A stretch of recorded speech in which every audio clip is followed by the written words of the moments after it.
All right, we are going to conclude this morning Luke chapter 8.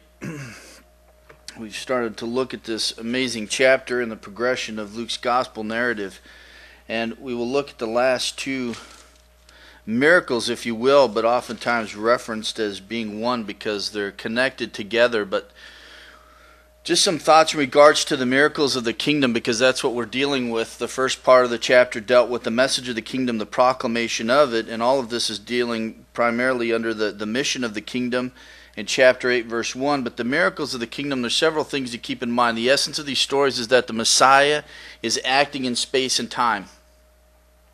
And this is important. It's interesting because he has come to meet the needs of those of mankind, but ultimately he's come to meet the ultimate need of them, their spiritual need. And we find this in regards to these miracles that happen in this passage, especially with the demoniac and the woman here in this passage we're going to look at this morning. We'll talk about that a little bit further, because there's a particular term that Luke uses here he doesn't use anywhere else so far in his gospel, well, except for once in chapter 7. But he doesn't use it normally in reference to healing, except for in this passage is the first time we find it. But the messianic restoration, we talk about first the messianic powers being manifested in the realm of history and nature, and the messianic restoration is not merely of creation, but of man in creation as a totality, as a part of the cosmos. He came to bring restoration not only to creation as a whole, but primarily to man. And so some people become offended at the issue of the pigs. We talked about this fact that they reject the historicity of that story of the demoniac because, well, there's no way that Jesus would destroy a whole herd of pigs just for the sake of delivering these demons. But we find the dignity of man in that passage, we do. And the focus of the messianic ministry is the restoration of man, although there's going to be a restoration of all of creation. It's interesting because I'm thinking about Psalms 8, and I read it the other night with the kids, and it's fascinating to me because we live in a region where some tend to worship nature over man. And they have replaced the dignity of man with nature. And if you read Psalms 8, you see the very unique place, in the place of dignity, that God has placed man in all of creation. And it's interesting because that very same psalm is going to be referenced later in regards to Christ himself. So here we have the restoration of man in creation, if you will. We have the mission of the kingdom. We talked about the fact of the message of the kingdom, 8:1 through 21, and then the miracles of the kingdom. And each of these reflect a restoration in one sense or another. The first is emotional restoration. We talked about the fact that fear needed to be replaced by faith. Also, we have mental restoration in 8:35, and this is dealing with the demoniac. And in verse 35, when the people came, they found the man, if you will, the man from whom the demons had gone out, sitting down at Jesus' feet, clothed and in his right mind, he was sane rather than insane. Rather than being mentally disturbed by the possession of these demons, he was in his right mind and there at the feet of Jesus, calm and clothed. And Jesus is going to send him out later at the end of this section. We also have in the passage we're going to look at this morning social restoration and then physical restoration in 8:55. But there is a relatedness between the two of these. Each of these last two combine the power and compassion of Jesus. Each of these reflect a pressing relational needs, if you will, because the first one deals with Jairus, who comes to petition Jesus on behalf of his daughter, and then we have the woman with the issue of the blood, and we're going to say, well, what relational element does that have to do with this woman and the issue of the blood? We'll talk about that when we come to the passage. We have the prevention of impending death of a daughter, and we have the helping of a woman whose illness has isolated her from life and relationship. Again, Jesus is on the Jewish side of the lake at this time. Before he was with the Gentiles, now he's back over with the Jews. And so we will talk about them when we come to this passage because it is very important. But together Jesus deals with the disease, death, and completing an escalating display of his comprehensive power. So we've had this series of miracles following the proclamation, the message of the kingdom, all of them displaying the scope of Jesus' power, if you will, in regards to his restoration of mankind and of creation. This third section of miraculous acts of the Messiah is intertwined, and this is important to know. These two miracle stories complete the portrayal of Jesus in this chapter, and they form two stories are very intimately associated with each other, and we sort of have this beginning. If you will notice with me in verse 40, we have, and Jesus returned, the people welcomed him, for they had all been waiting for him. And there came a man named Jairus, who was an official of the synagogue, and he fell at Jesus' feet and began to implore him to come to his house. Now notice the second part of verse 42. But as he went, the crowds were pressing against him, and a woman who had a hemorrhage for 12 years could not be healed by anyone. She came up behind him and she touched the fringe of his cloak. So in the midst of this request from Jairus to come and help his daughter, you have this incident with this woman who has the hemorrhage. Now, I put it this way. If you look at the two stories side by side, there's some interesting parallels to them and some connections. First is we have Jairus fell at Jesus' feet. Then we have the woman falls at Jesus' feet. And we'll talk about that in a little bit. We have the reference to, in verse 42, of Jairus' daughter. Then Jesus refers to this woman as daughter, and this is an affectionate term. We have the reference to the fact that the daughter is 12 years old, or about 12 years old. This woman had this sickness or illness for 12 years. In verse 50, we have the challenge to believe and she will be made well. And then verse 48, we have the reference to the woman's faith that made her well. In verses 54 through 55, Jesus touches the child and raises her up. And in verses 44 to 47, Jesus is dealing with the issue of the woman touching him as well in the midst of the crowd. And in verse 55, she was healed immediately. And then in verse 47, she was healed immediately. So there are parallels between the story, but there's more than just what is here. And I wanted to sort of lay this out for you because we would refer to this arrangement, if you will, as sort of a sandwich or a framing construction. And we find these sort of constructions often in the New Testament. We also find them in the Old Testament. Paul is fond of these sort of things. One passage you can look at for an example is 1 Corinthians chapters 12 through 14. That is a sandwich passage. It's interesting because you have chapter 12 is dealing with giftedness, 14 dealing with giftedness, and then in the middle you have 13 dealing with what? Love. There is a sandwich there. All three chapters belong to each other, but you have to try and figure out, well, what is this structure trying to say? Several thoughts in regards to this, and this is what we have here. We have this sort of sandwich passage here, but here you have Jairus' daughter who's referenced in 41 through 42. This is where he comes and makes his initial request. Then you have her healed in verses 49 through 56, and in between you have this woman with the hemorrhage. So this is the passage, but what does it tell us? There are two things this construction will do for us in regards to this. First is this: the construction slows the narrative down and it introduces tension for us. Because here you have Jairus who comes and reports to Jesus that my daughter is dying. Then all of a sudden you have Jesus stop to take time to deal with this woman. I mean, there's a girl who's dying here. Well, why are you stopping to deal with anybody? This is a pressing matter. There is tension in the narrative. Then all of a sudden it comes, if you notice with me, in verse 49, and while he was still speaking, someone came from the house of the synagogue official saying, your daughter has died. Do not trouble the teacher anymore. This is building tension, and for us, it would be disturbing. For them, it would be disturbing. What's interesting is when you look at this passage, you realize that Jesus is never in a hurry. Although this is a pressing matter, this young girl is dying. She's about 12 years old. She is dying. This is a pressing matter, and we would understand it to be so. But Jesus still stops to take time to deal with this woman. And he really didn't have to. I mean, she was healed from the moment she touched his cloak, yes? So he really didn't have to stop. The miracle had already been performed, but why does he stop? There's purpose in it. There's something that he is going to do in regards to this woman. The other thing that's interesting about this construction, it also highlights faith. It's interesting because in the healing of the woman, notice verse 48, how that episode ends. And he said to her, verse 48, daughter, your faith has made you well. Go in peace. Then immediately following after the news about Jairus' daughter, notice verse 50. But when Jesus heard this, he answered him, do not be afraid any longer, only believe and she will be made well. Faith is highlighted in this passage. What's interesting is when you look at how Jesus responds to this, it's a very fascinating thought. Jesus acts in a calm assurance and in the confidence of a life lived in the purpose and power of God. What for us in this moment we would think we would probably be sent into a state of panic. Again, you're dealing with a young girl who is dying, and we wouldn't necessarily in our own minds would stop to deal with somebody else. And here you have all these crowds around you, and yet still Jesus takes time to stop and deal with this one woman. It's interesting because I started thinking about this. You know, In regards to my own life, oftentimes I think that the things that are driving me, the purposes, the things that I have to fulfill for the day, they're so pressing. They're so pressing.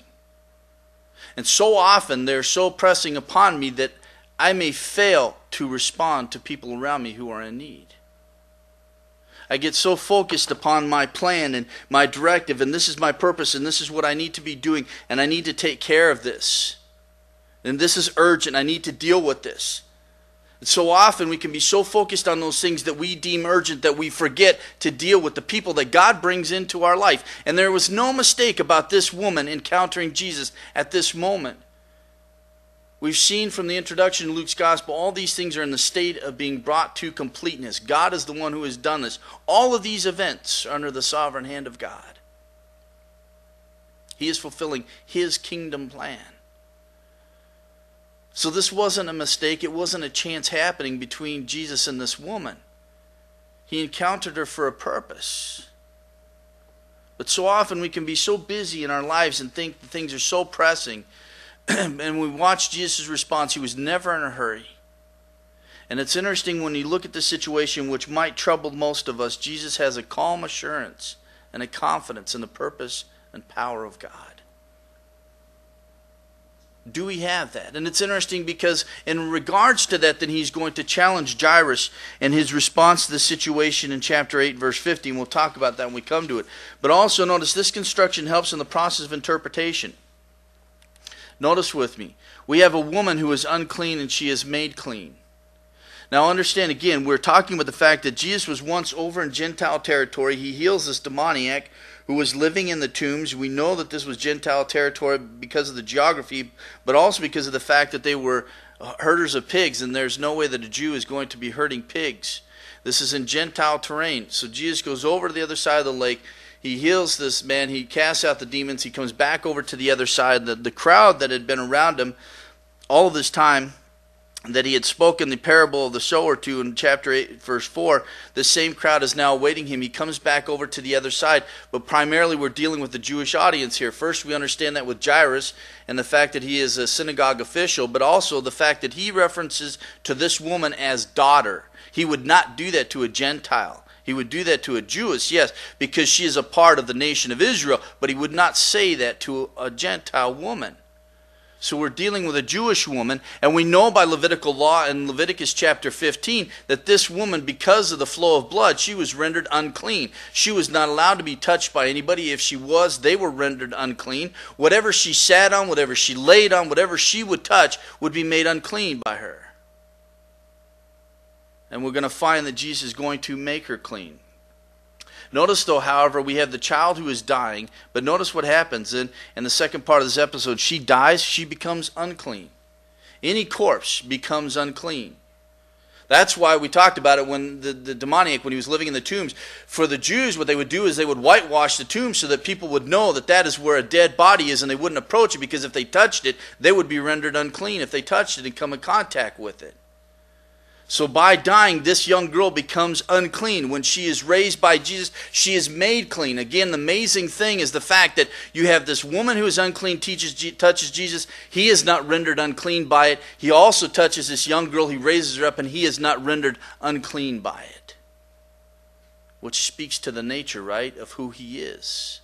He is the Holy One of God. So this is, if you will, the sandwiching and the relationship of these two sections, but you'll also see more as we go along through the passage. First, we have the request of Jairus in 8:40 through 42, the restoration of the woman with a hemorrhage in 43 through 48, and the raising of Jairus' daughter, 49 through 56. And we will begin to walk through this passage together. But notice with me in chapter 8, verse 40, we have the setting given to us, and Jesus returned, and the people welcomed him, for they had all been waiting for him. The populace desires more exposure to Jesus. The crowds have been growing. More interest had been increasing. It's interesting, again, when we come to chapter 9, when we have the sending out of the 12 in chapter 9, it's fascinating because, notice with me in chapter 9, you have the sending of the 12 in verses 1 through 6 of chapter 9.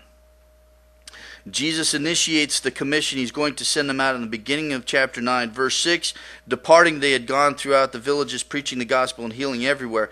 Then we have this parenthetical section, this insertion about the fact that all that had been happening had reached the ears of Herod the Great. Notice in verse 7 of chapter 9, now Herod Tetrarch heard about all that was happening. He was greatly perplexed, because he was said that from some that John the Baptist had risen from the dead, by some that Elijah had appeared, and by others that one of the prophets of old had risen again. But Herod said, I myself had John beheaded. But who is this man about whom I hear such things? And he kept trying to see him. Then it's interesting, then all of a sudden now we have the report about the disciples and the apostles who come back in verse 10. When the apostles returned, they gave an account to Jesus of all that they had done. So we have this interjection in between the sending out of the 12 to do this ministry for Jesus, to proclaim the message and to perform healing. We have this interjection that news about him had already reached all the way up to Herod the Tetrarch, if you will. They had welcomed him, and this is a favorable term. Jesus comes back to the other side of the lake. They welcomed him. They're waiting patiently for him. They had received him into their midst. I mean, and it's interesting because when you look at this mob of crowd, they were just curious spectators, and they are anxious to see another miracle performed by Jesus. They were there to just see what he would do. But in the midst of this, you also have those who were true disciples, and then you have the 12. This stands in contrast to 8:37, because notice in chapter 8, verse 37, remember the response of the people in the region of the Gerasenes. Notice verse 37, and all the people of the country, the whole of them, the whole populace, and the surrounding district asked him to leave, for they were gripped with fear, great fear, and he got into the boat and he returned. So what a contrast. But here you have these superficial crowds who are interested in seeing more miracles displayed by Jesus. But notice this is interesting, and I point this out to you because we talked about this before. We've seen the growing crowds that come. We've seen the reports spread. People are becoming more and more interested with Jesus. But the reference to the crowds is going to grow thin in the Jerusalem journey section starting in 951. And that section is going to run all the way into chapter 19, verse 44. This is important to understand that when we'll come to that passage, we'll look at it, that breakdown. To understand that there is a Jerusalem flow there, that he is aiming towards something. Because if you don't notice that, you miss the climactic moment at the triumphal entry, and it's not what you would anticipate it to be. But it's interesting that especially after 1335, we have very few references to the crowd. Why is this? Because Jesus is going to teach his disciples on how to live after his departure. If you notice with me in chapter 9, he goes up on the Mount of Transfiguration. Notice with me in verse 30, and behold, two men were talking with him. Chapter 9, verse 30 of Luke's Gospel. And behold, two men were talking with him, and they were Moses and Elijah. Verse 31, who appearing in glory were speaking of his departure, which he was about to accomplish at Jerusalem, talking about his death. Now Jesus, in the sections that follow, after he resolutely sets his face towards Jerusalem, he's going to begin to instruct his disciples on how to live in light of his departure. He is going to prepare them for what is to come. So the teaching then turns inward rather than outward throughout this section, this parabolic section, teaching section in chapter 951 through 1944. But they will reappear again as he draws near to Jerusalem, especially at the crucifixion. But again, it's interesting because we see all these crowds flocking around Jesus, wanting to see what he does and hear the words that he has to say. But in the end, they're all going to abandon him. In the end, they're all going to abandon him. And you can't miss the climax of that either. When he is on the cross, he is absolutely alone, rejected by all. You had thousands, multitudes of people who followed him around all this time during his ministry, right? They follow him everywhere. You had his disciples. You had the 12. You had the 3 intimate ones. But in the end, who was there? Nobody. Nobody. You miss the climax. You miss the significance of that when you don't see the flow of what is happening in the gospel narrative. Notice this, the request that comes in verses 41 through 42. So Jairus is going to come. First we're introduced to the man. His name is Jairus, and it means that he will give light, or may he enlighten. And has Aramaic roots, Yair, which means that God will awaken. And there isn't any significance given to the name in the passage, but I just find it interesting when you do a study on the particular names in the context that we find them, like in chapters 1 and 2, those who were a part of this momentous moment, this crucial moment in all of human history and the plan of God. When you look at the meaning of their names, it's very significant, yet Luke doesn't make anything of it. He doesn't go into detail about it, but nonetheless it's very fascinating when you begin to dwell on those things in regards to God's sovereign working. But this is Jairus. We're also given his position, notice, and he was an official of the synagogue. And it's interesting because this suggests that Jairus was the main elder in the local synagogue, so he was well known. Mark uses a related term that suggests that Jairus was in charge of arranging the services in the synagogue, and we looked at what the order of the service was in the passage we looked at when Jesus was in Nazareth in the synagogue. Jairus would be the one who was in charge of that.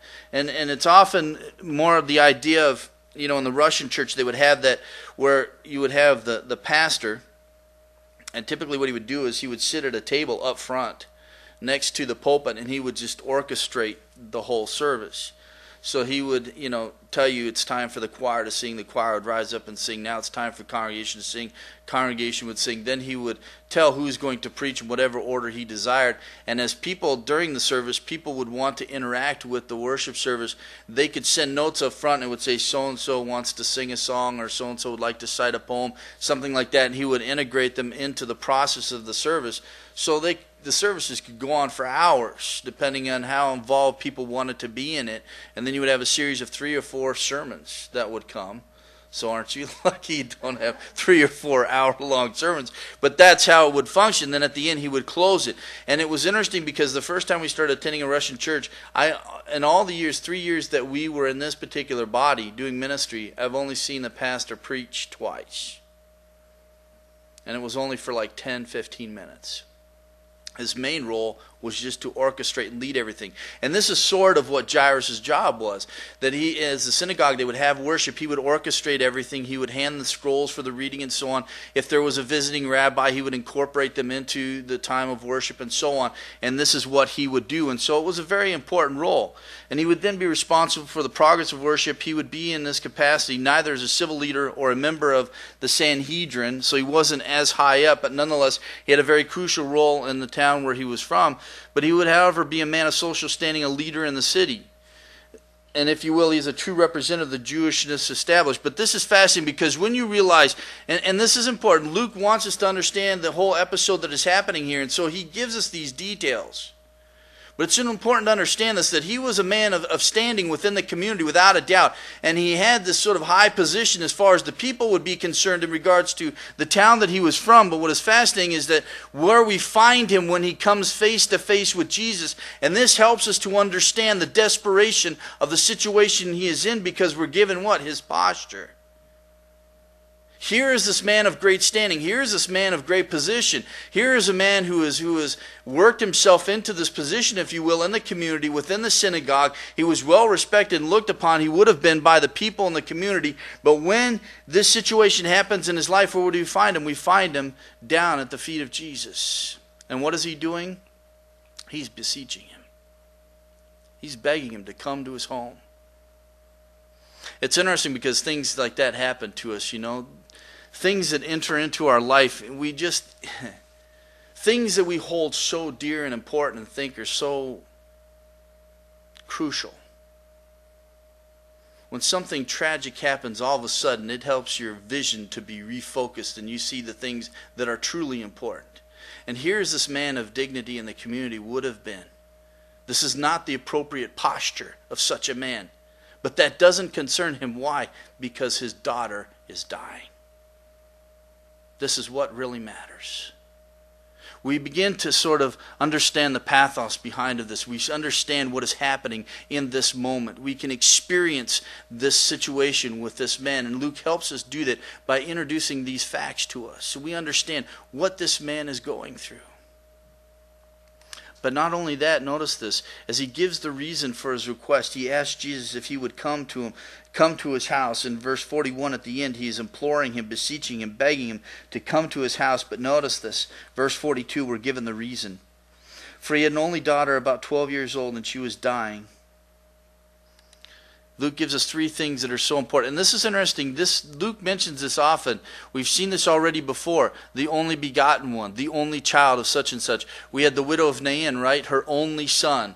Here she is a widow. She has no husband to care for. Now her only child, her son, has died. She has no one left to care for her. Luke alone introduces that to us because he wants us to understand just the seriousness of the plight of that individual, what that woman was going through. And here we have the same thing with Jairus. It is his only daughter. She's about 12 years old. She is reaching a moment in her life when she would be given in betrothal. She would be, this is sort of like the gateway to the rest of her life, if you will. This was a crucial year of her life. And here was going to be sort of the threshold into the rest of her life, a time when she would be betrothed to somebody else, a time that she would be sort of considered to be a woman, if you will, within the society. Here it is, she is being snubbed out by death. It is coming to an end. And it's interesting that he makes the reference to the fact that she is beginning to die. In the other gospel accounts, you find that she is already stated to have died, but Luke wants us to understand the progression of what happens, and the tension is there, and he wants us to experience what happens, because he wants us to understand, how does Jesus function in the midst of these kinds of things? Because he's a pattern for us and how we should function. Notice that then all of a sudden we have the restoration of the woman with the hemorrhage. The setting comes in the end of verse 42, and for he had only daughter about 12 years old, and she was dying. But as he went, the crowds were pressing against him. So again, we're introduced to the crowds, and they're pressing against Jesus. This is an interesting term that he uses here, but it means to choke or to throttle. And of the thronging crowd, it means to suffocate, to crush. I mean, here you had the masses all around him. They're pressing in on Jesus to the point that almost that they could be suffocating. They were crushing him. And this is an important note for us to understand, because then all of a sudden now we're introduced to what this woman does, this woman with the hemorrhage. Notice with me the condition of the woman in 8:43. Notice. So the crowds are pressing in against him, verse 43. And a woman who had a hemorrhage for 12 years and could not be healed by anyone. Now it's interesting because in some manuscripts it has a reference to the fact that she had spent all of her money on doctors, but Luke does not insert that. Some manuscripts do, but they're not well attested to. Mark makes that point in his text that she had spent money on doctors and they were not able to do that, but Luke, being a physician, does not record that in his gospel narrative. Whether or not it was offensive, I don't know, but nonetheless he doesn't do that. But her condition was very tragic. Notice she has this flow of blood which would render her unclean. And we don't know the exact nature of it, but it's probably more than likely that it was some sort of uterine hemorrhaging that was going on, and therefore this woman would be unclean. But the woman's plight is heightened because of the length of this illness and also the hopelessness of the situation. First, she was in the situation, she'd endured it for 12 years, and she couldn't be helped by anyone. And it's interesting, again, Luke over and over makes this fact on those who Jesus performs miracles on. He makes it known that they were in a condition that no one else could help them but God himself. This woman was in a desperate situation. She was rendered unclean, and this for 12 years. I mean, think about this. Anyone she had contact with was going to be made unclean by the contact with her. And for 12 years she had this. I was thinking about this because in relation to my own life, I was talking, my uncle was visiting this last week, my dad's older brother, and so we were talking, and he's always concerned with my health, but anyway, he asked me how my back was doing. I said, it's all right, it's fine, it still hold me up. And as we were discussing, he said, but really, how is your back? I said, you know what? I said, I can't remember a day in 12 years, 13 years now, that I have not had pain. My back kills me. My legs kill me. Other things happening as you get older, they start falling apart and what have you. But there's not one day that I do not wake up and go to bed in pain, to some degree or another. But as I thought about that, and I thought, you know what? But that's nothing compared to what this woman went through. Nothing. Because, see, I still had fellowship with my family. I can still fellowship here with everybody else. For this woman, she couldn't have that. She couldn't have that normal interaction with people because she was rendered unclean. And for 12 years, she would have to deal with this. And this was not something that was just sort of, you could hide it. I mean, she was shut out from fellowship with family. She's also shut out from religious life. She was continuously unclean. This was a source of continual embarrassment affecting her ability to live a normal life with others. I mean, people were going to have to know, because if they touched you or they came in contact with you, they were rendered unclean. And so you had to let them know. They had to know. How embarrassing that would be For 12 years she would have to deal with this. Her sensitive condition could very well explain her hesitancy to approach Jesus and ask him publicly for help. I mean, I really don't want to make this any more public than it may already be. I mean, this woman was in a dire situation. We have the action of the woman now in response to her condition. Notice verse 44. And she came up behind him and she touched the fringe of his cloak, and immediately her hemorrhage stopped. It's interesting because it would seem this woman's action will seem to introduce a major interruption for Jesus. And it will seem to become wearisome when it's announced that Jairus' daughter is dead. But it's fascinating when we begin to realize Jesus' response to all of this.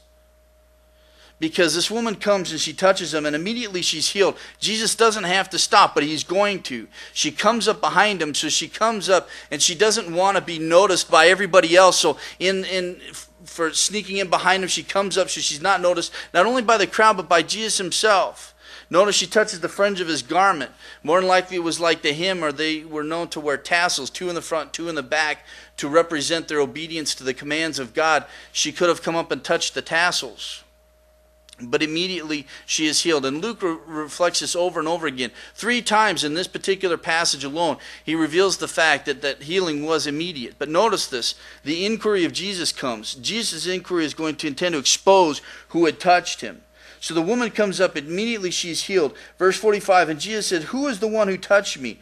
And while they were all denying it, Peter said, Master, the people are crowding and pressing in on you. Jesus wants to draw this woman out. It wasn't like he didn't really know.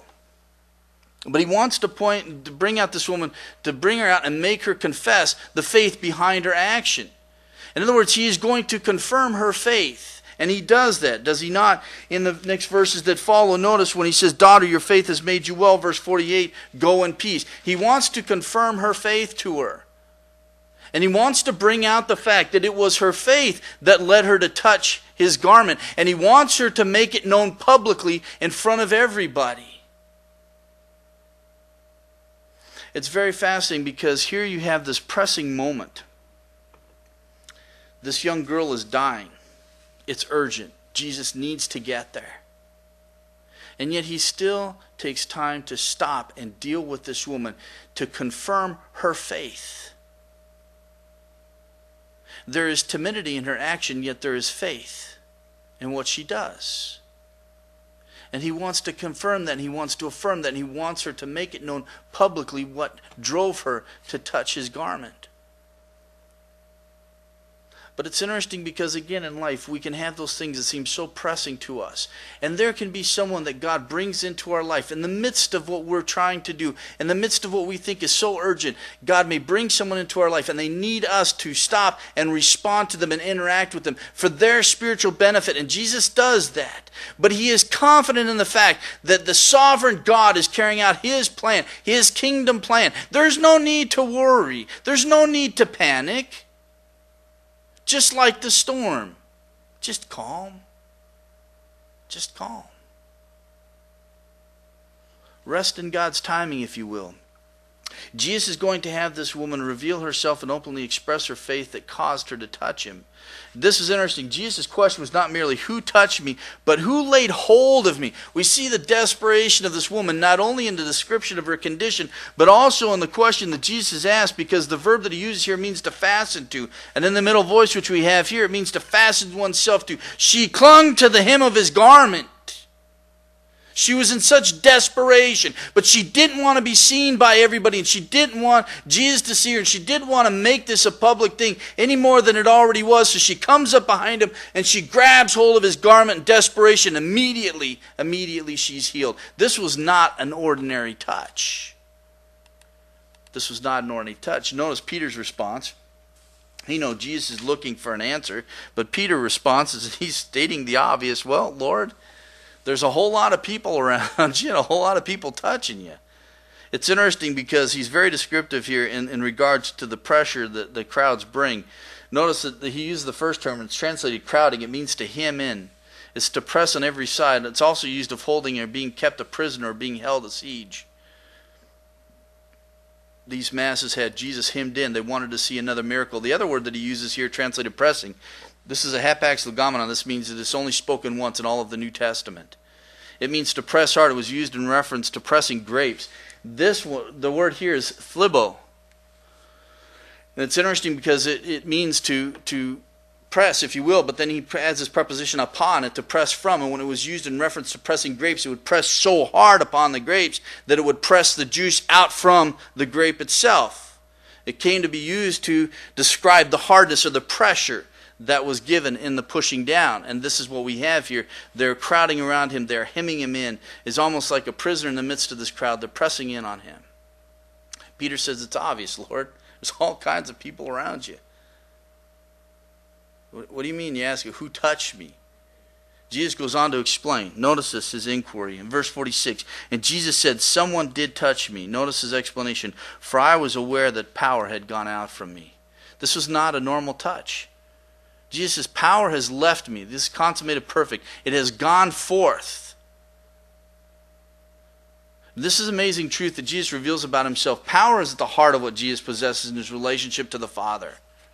And over we're seeing this displayed in his ministry. But notice this, Jesus is the bearer and bestower of God's power. And in chapter 9, verse 1, when he sends the disciples out, he's going to give them this power to perform miracles. He is, if you will, the possessor of divine power and has a unique authority. And through these miracles, that is what he is establishing. But he recognizes and realized that power had left his body and had performed a miracle upon this woman. This was not a normal touch. This was an act of desperation. Notice the confession of the woman that comes in verse 47. And when the woman saw that she had not escaped notice, she came. And it's interesting the fact that it stated she came, which means she may have been heading off, and she comes back trembling, and she falls down before him and declared in the presence of all the people the reason why she had touched him and how she had been immediately healed. She had not escaped notice. She comes trembling before Jesus. She prostrates herself to him.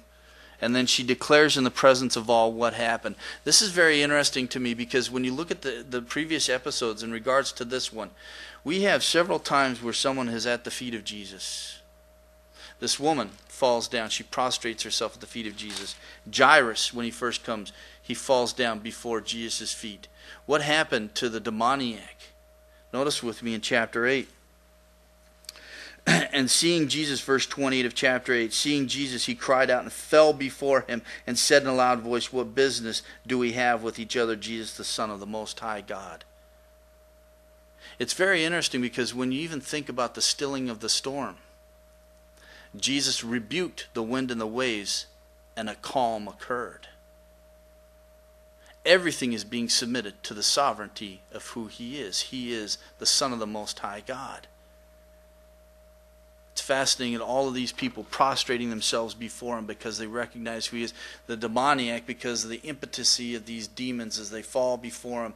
Here in this united power as they bring turmoil upon this man's life, yet in the presence of the Son of the Most High God, they do what? They fall before him. This united force fall before him, begging him, do not torment me. Jairus, in a state of utter desperation, a man of such high standing and social position, and also religious position, and here he would be found fallen down at the feet of Jesus, begging him, beseeching him in the midst of this dire moment in his life.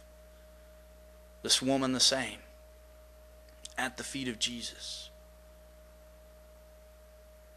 How do we respond? It's fascinating and we realize who he is. But I love this thought. And I put this up here. Faith breaks through timidity and openly declares the encounter with the powerful Jesus. After her confession, what's his statement? He lets her go. All he does is he brings this out of her, and she makes a statement of why she had done this and what had happened. She was immediately healed. Verse 48, Jesus said to her, daughter, your faith has made you well. Go in peace. The encounter with this woman is done. And now all of a sudden news comes of Jairus' daughter. Jesus is going to commend her. First, he's going to comfort the woman by calling her daughter. And this was a term of affection, if you will, but also recognizes the fact that she was a part of the nation of Israel. Jesus is going to confirm this woman's faith. And it's interesting because, I put this up here. The true people of God were being drawn to Jesus. What's interesting about this term that is used here, notice with me, turn with me in chapter 7, because there's another woman who expresses her faith at the feet of Jesus. In chapter 7, we had that immoral woman, right, who comes into to the Pharisee's home, and Jesus is at this dinner party, and she falls down at his feet and she anoints his feet, right? And it was all an expression of her faith, this love that she bestowed on Jesus, and Jesus makes a lesson of her. But notice what happens in verse 50 in that account. And he said to the woman, "Your faith has saved you. Go in peace." Exact same wording. What's interesting is that before now, when Luke refers to some sort of physical deliverance and healing, he uses the verb that we get the term therapy from. They had received healing. Even when regards to demoniacs, when the demons were cast out, they received therapy from Jesus, if you will, the ultimate kind of therapy. What's interesting is that in this passage, when it refers to this woman and her deliverance, he uses the word that often is used in reference to salvation. She has been saved. What's amazing is that when you realize all of a sudden now we're being taken to a deeper level in regards to what Jesus is doing, this woman has been made whole. Just as the immoral woman was, this woman has been made whole by her faith, through her faith. She is, Jesus says, you are in the state of being saved. And here Luke makes a reference to this woman. She is in the state of being saved. She has been delivered. Now, the same term can be used in reference to just physical deliverance. And it's used in reference to Jairus' daughter. The interesting thing is that we also found this term in reference to the demoniac, when it states that they came and they found him and that he was made well. The same expression is used there. In that case, there is a holistic deliverance in regards to this demoniac. It wasn't just a physical deliverance, it was a complete deliverance. And the amazing thing is that in the end of that episode, we find this man that he is going to be shown to be a disciple of Jesus. His life had been transformed. And Jesus says, instead of coming with us, I want you to go back to your home and declare all the things that God has done for you. He has become now a proclaimer of the message of Jesus, just as the 12 would be. This woman has been made whole. She's been given a new status. And it's interesting that Jesus adds this commendation onto her. He says to her, go in peace. In other words, she has been made right with God.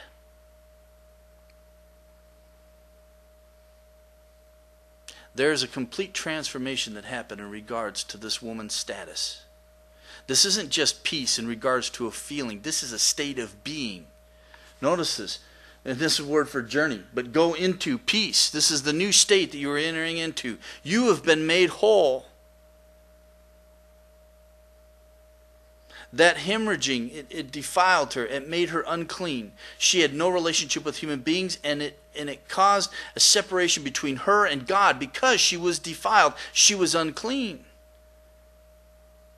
And Jesus delivered her from that. She can now be what? Right with God and right with man. This is the power of the Messiah. Notice this, the raising of Jairus' daughter in verses 49 and following. Now all of a sudden, as Jesus is speaking, and he commends this woman, he tells her to go in peace. Verse 49, we have the word that comes from the messenger. Notice verse 49, while he was speaking, someone came from the house of synagogue officials saying, your daughter has died. Do not trouble the teacher anymore. This delay seems to be costly. Jesus, in delaying, seems to have allowed a life to be lost. But not when you understand what is at stake. But notice this, the hopelessness of the messenger is going to be met by the hopefulness of Jesus. See, it's interesting because when you look at the wording of the messenger when they come to reveal the fact that the child had died, it's interesting. As the child was still alive, there was a chance that Jesus could do something. But now that she's dead, there is no chance for him to do anything now, right? That is what the messenger is saying. Don't bother him anymore. Could have done something when she was alive, still hanging on. But now, forget it. There's nothing he can do. Total hopelessness. But what is Jesus' response to this in verse 50? But when Jesus heard this, he answered him and he said, do not be afraid any longer, only believe and she will be made well. It is a call to believe, and Jesus calms the anxious fears of Jairus, and this is who he is speaking to in the midst of this. He challenges him towards faith. This is interesting because Jesus calls for a confidence in God's power, compassion, and capability to deliver this child.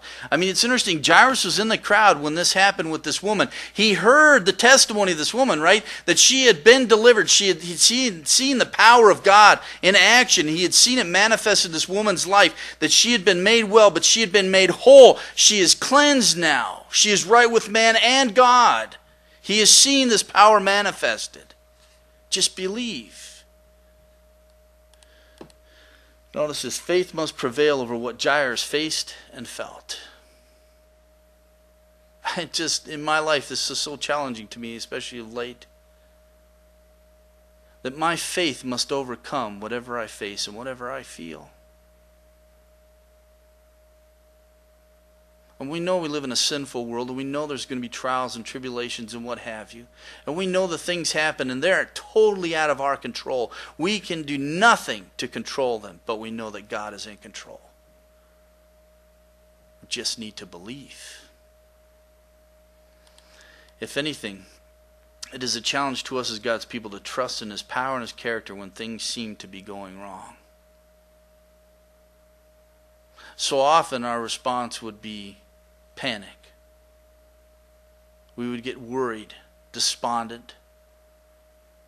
Again, the challenge is for Jairus is to rest in confidence in God and the power that he's already seen manifested, and to trust in that. Just believe, and she will be made well. The power of faith. It's rather amazing. And so often that's our last response to circumstances that we face in life and the trials that may come before us. But notice the witnesses to the event in 8:51, we'll come back to that again, but Jesus only takes a few in with them. Notice he does when he went in, he allowed no one else to enter except Peter, John, James, and the girl's father and mother. We have the declaration by Jesus in verse 52, and this is fascinating because we have first Jesus' prohibition, then his prognosis, if you will. This is not diagnosis, this is prognosis. He's going to tell the outcome. He tells them to stop weeping, weep no longer. It's interesting because the description of them, it describes them weeping and wailing or lamenting. And this term translated lamenting, it means to beat your breast. And these were probably hired mourners, and they would do that at funerals. They would hire mourners to come, and they would wail and beat their breasts for the sake of the one who was lost. And so that is what they are doing, and Jesus tells them to stop weeping, and he gives his prognosis: she is sleeping. This doesn't mean that she isn't really dead.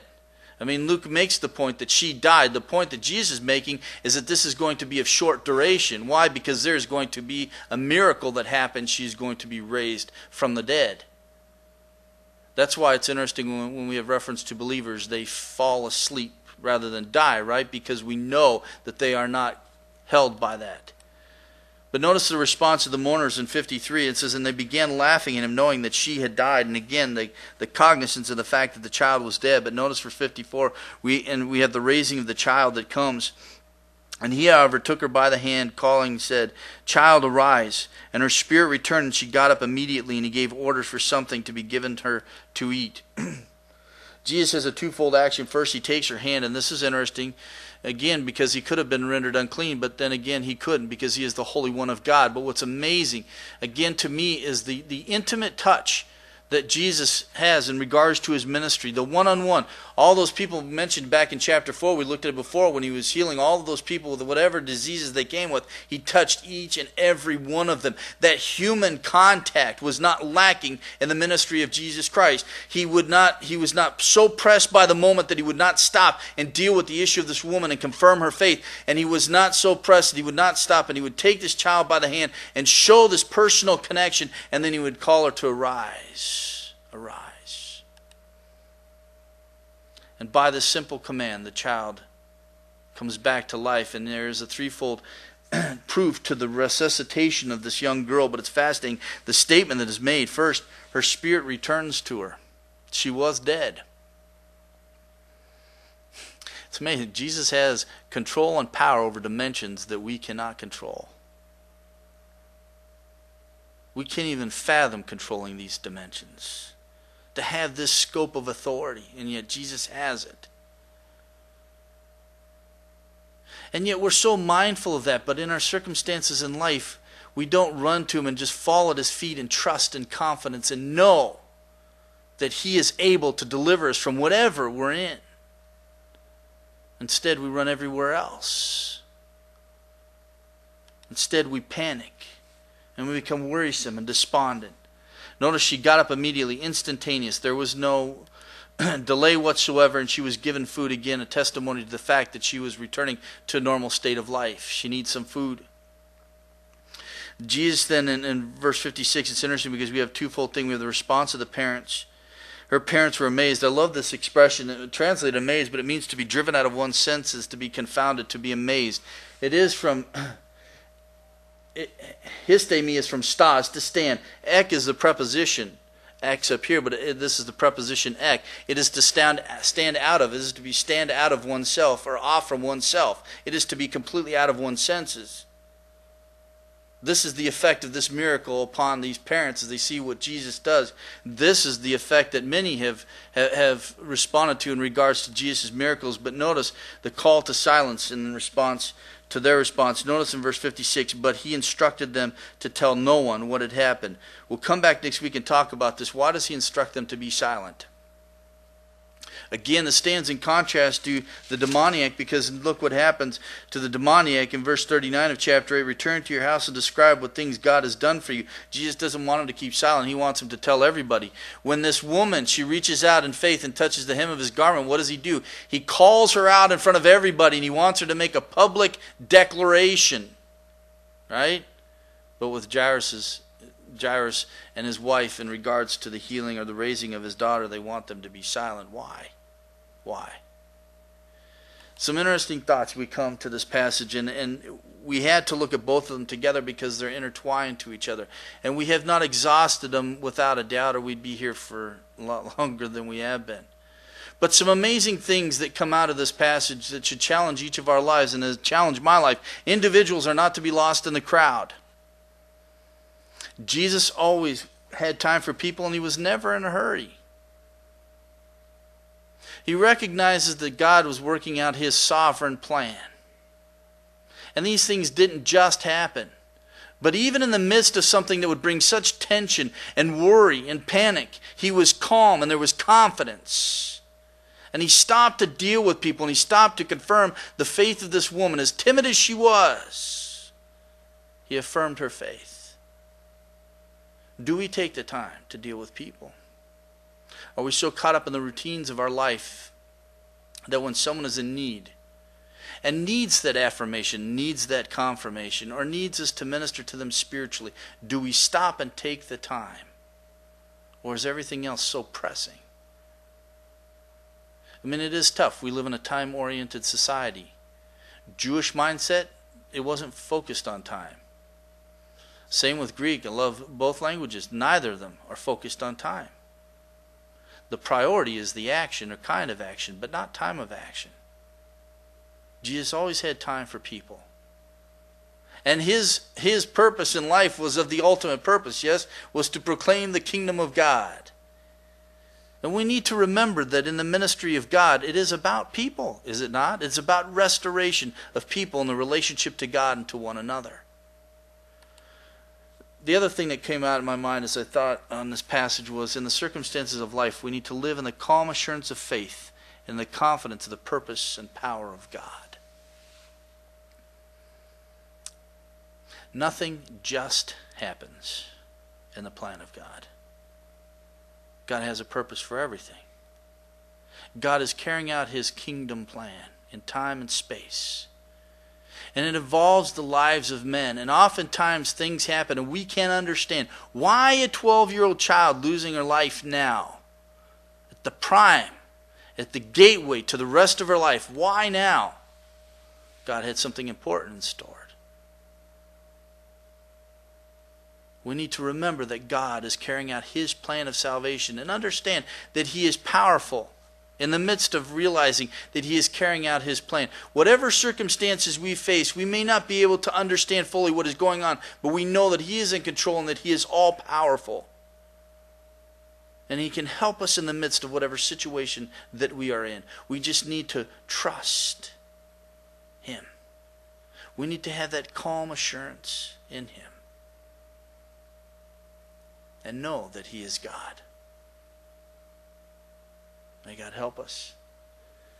As we face the things in life, the trials and the turmoils and so on, the storms in life, may we find ourselves prostrated at the feet of Jesus in complete trust and assurance, and know that he is sovereign over all things and that he can deliver us and give us the strength to deal with the things that we have to face.